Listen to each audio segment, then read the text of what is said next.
So, here I am, a grown man, sitting on my couch at 1:47 a.m., typing this because I feel like my head's going to explode if I don't get it out.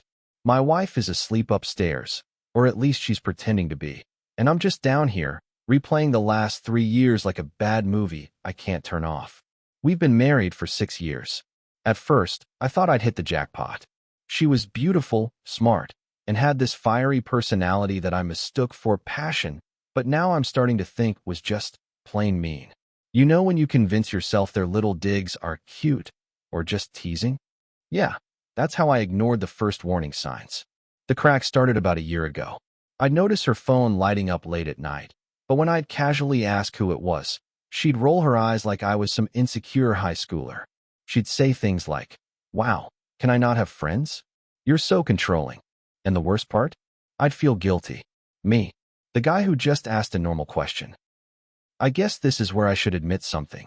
I'm my own worst enemy.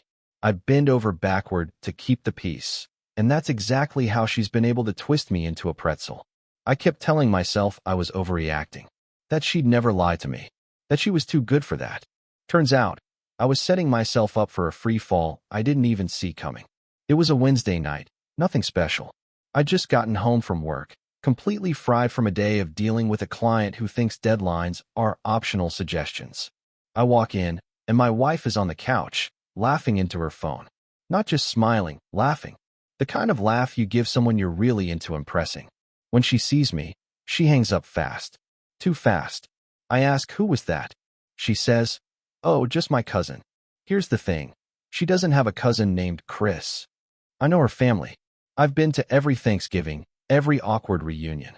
No Chris. But I let it slide because, well, I'm me. Always giving her the benefit of the doubt. 2 days later, I see her phone face up on the counter while she's in the shower. I know, snooping is wrong. But something in my gut felt off. I check, and there it is. Chris. Not a cousin. Not even close. Judging by the texts, they're not talking about family recipes. My heart sank, but here's where it gets stupid. I didn't confront her. I convinced myself maybe I'd read it wrong. Maybe, "Babe, I miss your smell" was just, I don't know, some weird inside joke. I told myself if I asked, she'd just lie again and I'd look crazy. That was the night I realized I was already losing myself in this relationship.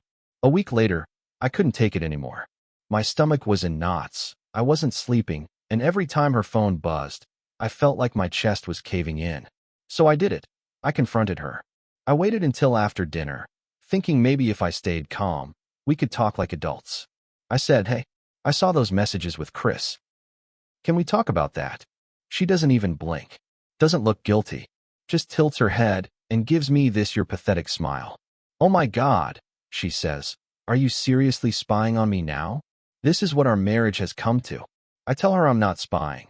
I just saw the messages and they didn't sound like something you'd send a cousin. She laughs, and then she says, "You're paranoid. Chris is gay, by the way. Not that it's any of your business." My brain short circuits. Gay? Since when? And if that's true, why was she deleting messages and hiding calls? She sees the doubt in my face and pounces on it. "You've got issues, you know that? Always trying to make me the bad guy because you can't handle your insecurities." And just like that, I was the villain in my own house. I wish I could tell you I stood my ground. I didn't. I apologized for asking a question. I tucked my tail between my legs and spent the rest of the night convincing myself she was telling the truth. That was the moment I started to realize the worst lies aren't the ones they tell you. It's the ones you start telling yourself. 2 weeks later, I got my first undeniable proof that something was seriously wrong. She told me she was going to a girls' night with her coworker, Jen. No problem. I even offered to drive her, but she waved me off, saying she didn't want me hovering around her friends. Around 10 p.m., I get a text from my buddy Mark, completely random. He's out downtown with his girlfriend, and he says, "Hey man, I think I just saw your wife. She was with some guy. Tall, black jacket, holding her hand." My first reaction? No way.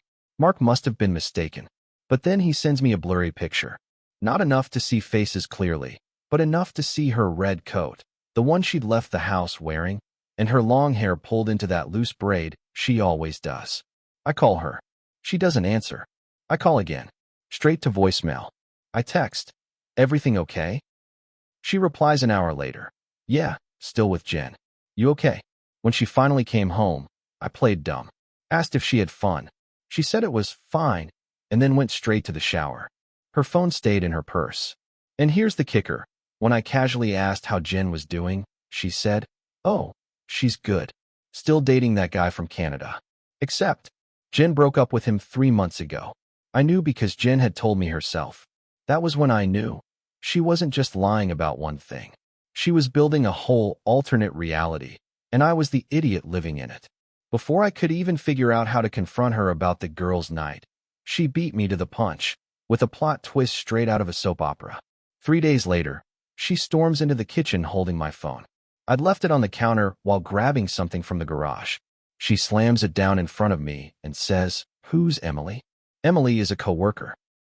We've exchanged maybe 10 texts in our entire lives, all strictly about work. The smoking gun she's waving around? A message from Emily saying, "Thanks for staying late yesterday. You really saved me." My wife's eyes are wild, like she's just caught me red-handed in some elaborate affair. She's already accusing me of emotional cheating before I can even explain. And here's the sick part. The more I defended myself, the more guilty I looked. She kept interrupting, kept twisting my words.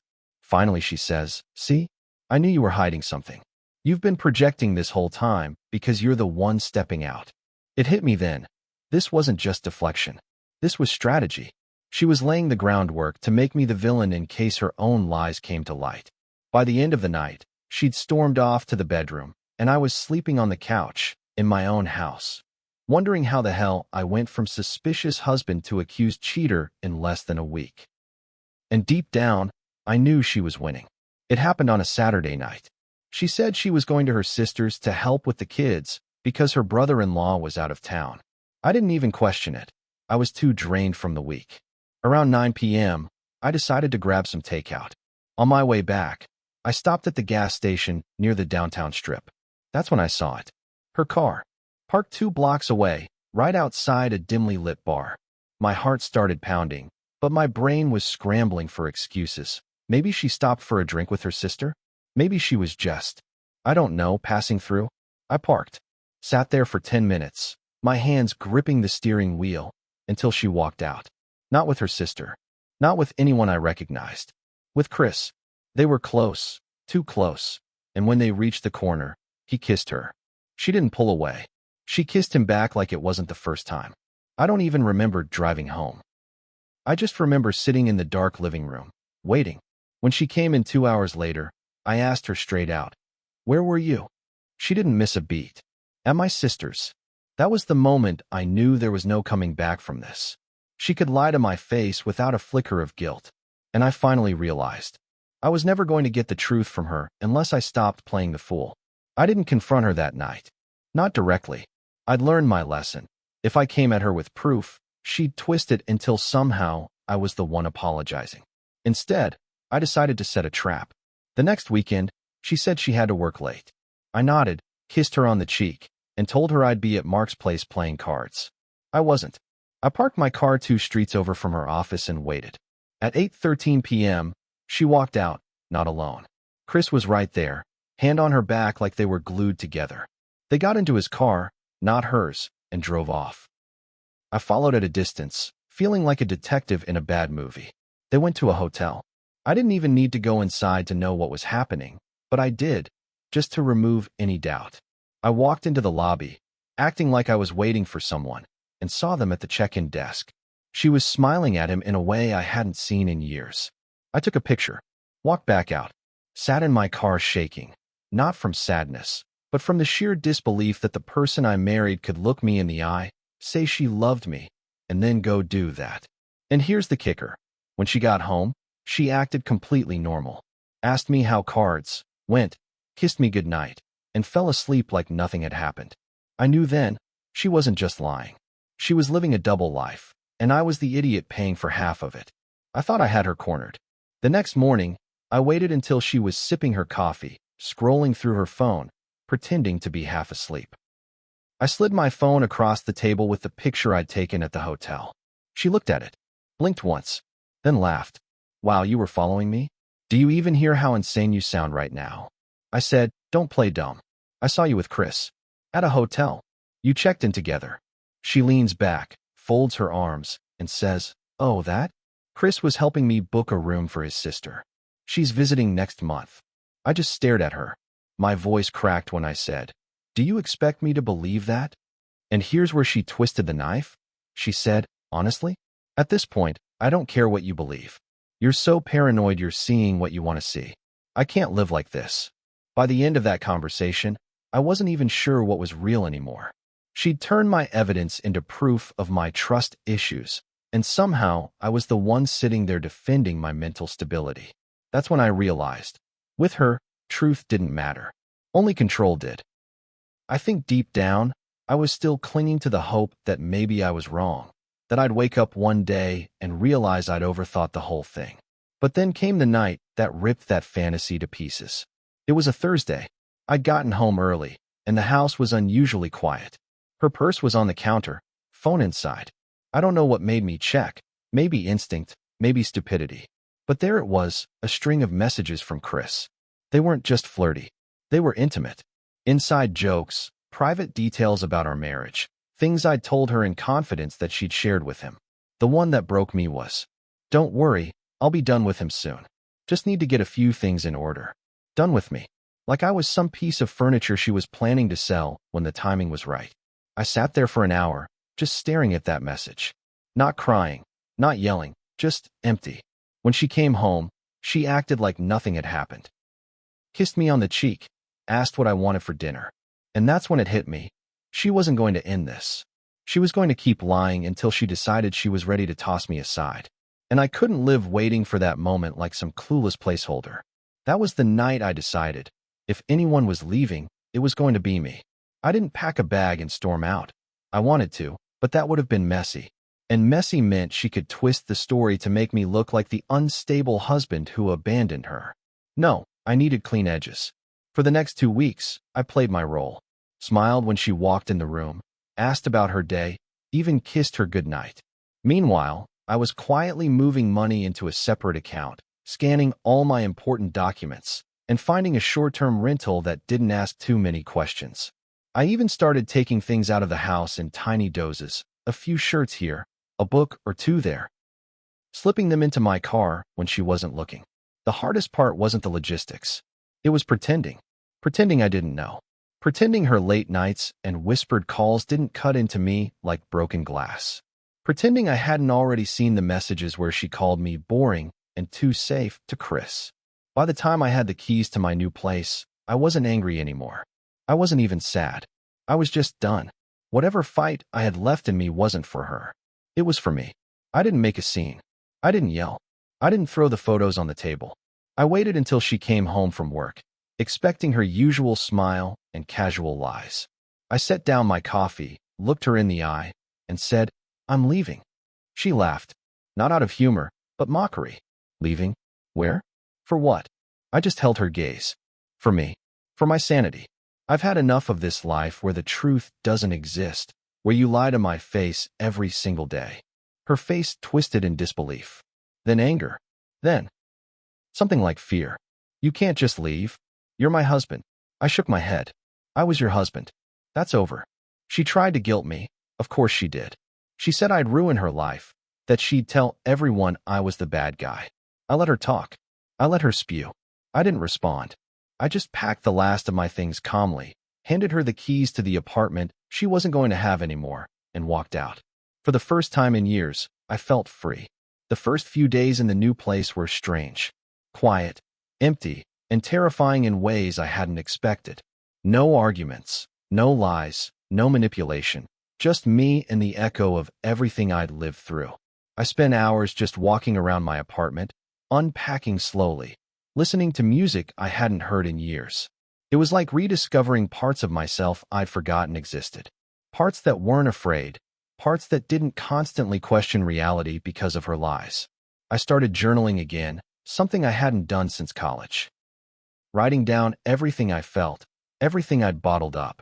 Anger, betrayal, sadness, even relief. It all went onto paper. And slowly, I realized something important. I didn't need her to define me. Her lies, her manipulations, her constant betrayals, none of that was my fault. I had a life to rebuild, lessons to learn, and a sense of self I hadn't allowed myself to feel in years. It hurt, yes, but it also felt like breathing for the first time in forever. About a month later, I ran into her. Not planned, not wanted, but it happened.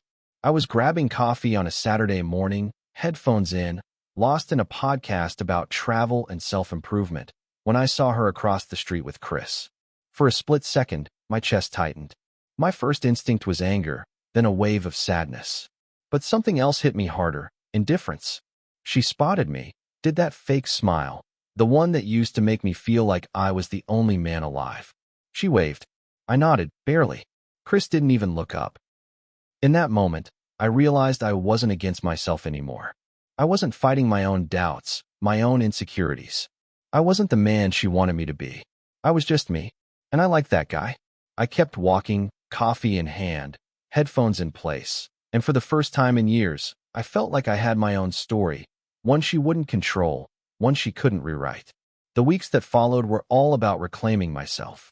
I started taking long walks in the mornings, something I hadn't done since before everything went wrong. I joined a small book club, started cooking again, and even picked up the guitar I'd abandoned years ago. It wasn't about dating or replacing her. It was about me, my mind, my body, my emotions. Each day, I felt a little lighter, a little stronger, a little more like the man I used to be before her lies and manipulation had taken root. I also started volunteering at a local shelter, something I'd always wanted to do but never made time for. Helping others reminded me of my worth and gave me perspective. Life wasn't perfect, but it was mine again.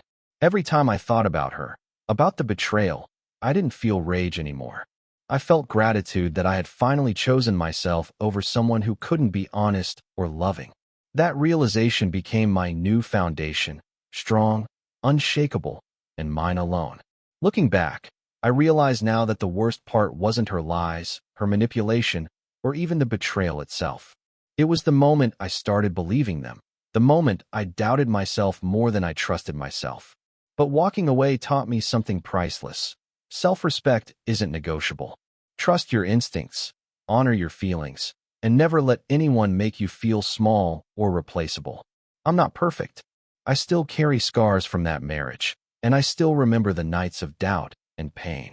But those scars remind me of my strength, my resilience, and the man I refuse to let her break. If you're reading this and wondering if you should stay in a relationship where lies and betrayal outweigh love and respect, don't wait until it's too late. Choose yourself. Protect your heart. Reclaim your life. Because at the end of the day, the only person you should never be against is yourself. If you want, I can also create a condensed version of this story with motivational English learning lessons embedded, so readers can improve their English while reading an engaging, emotional story. This could make it perfect for a learning subreddit or YouTube-style content.